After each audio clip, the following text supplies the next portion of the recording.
Kemarin kita sudah menyoroti tunjangan pensiun DPR yang katanya bentuk penghargaan atas pengabdian. Tapi masalahnya, rakyat masih bingung. Pengabdian yang mana? Karena sebagian publik merasa yang mereka abdikan selama ini bukan kepentingan rakyat, tapi kepentingan kelompoknya sendiri. Bener kan guys?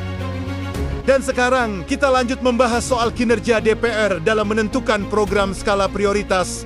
Sebuah topik yang semakin membuktikan bahwa di negeri ini, kecepatan DPR dalam membuat produk undang-undang bukan diukur dari kepentingan rakyat, tapi dari seberapa besar kepentingan itu menguntungkan kekuasaan itu sendiri.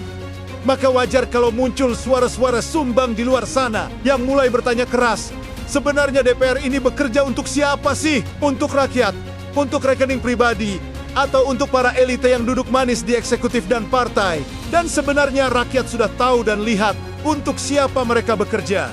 Betul kan guys? Bayangin, RUU perampasan aset, 14 tahun masih dalam kajian loh. Gokil nggak tuh? Kalau ibarat nyicil rumah KPR, setahun lagi lunas tuh guys. Nah, RUU perampasan aset ini seperti legenda urban di Senayan. Semua tahu, tapi pura-pura lupa. Sudah 14 tahun dibahas, tapi hasilnya nihil sampai sekarang. Kelihatan banget kan? Kalau mereka juga bakal terjerat RUU ini pas disahkan, makanya diutak-atik dulu tuh. Dicari celahnya biar bisa terbebas. Padahal rakyat tahu, RUU ini penting. Karena jadi alat paling ampuh untuk menyita aset hasil korupsi tanpa menunggu vonis pidana. Tapi ya, itu tadi, kalau RUU ini disahkan, bisa-bisa bukan hanya koruptor yang gemetar, melainkan juga mereka yang sedang duduk nyaman di kursi empuk DPR itu sendiri. Percaya deh. Lalu, di sisi lain, kita lihat revisi RUU BUMN.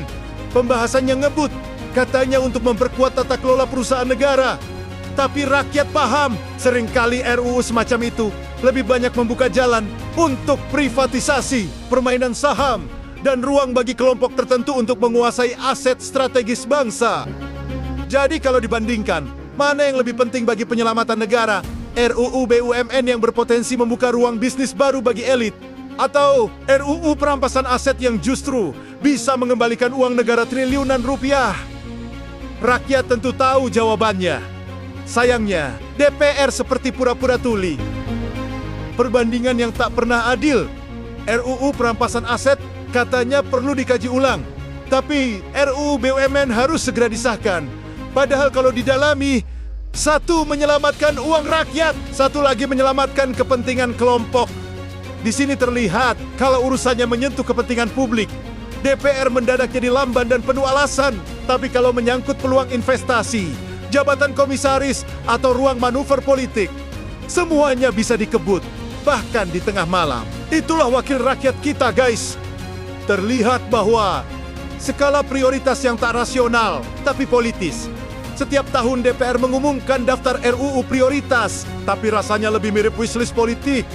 RUU yang berpotensi meningkatkan citra dan membuka ruang negosiasi antar partai langsung digenjot. Sedangkan RUU yang mengancam jaringan korupsi dan membuka borok kekuasaan pasti disimpan di laci paling dalam. Kalimat indahnya, kami sedang kaji agar tidak salah langkah. Padahal maksudnya, kami tunda sampai situasi aman untuk kami. Jika DPR takut, maka rakyat wajar curiga.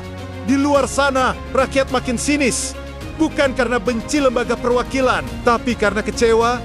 Mereka lihat betapa DPR mudah mengesahkan undang-undang yang berpihak pada korporasi, tapi gagap menghadapi undang-undang yang berpihak pada pemberantasan korupsi.